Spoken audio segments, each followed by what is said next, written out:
casa de oración.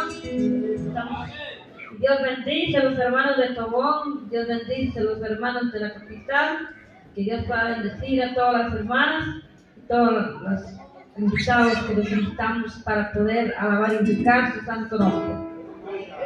Voy a cantar al Señor, yo le quiero servir.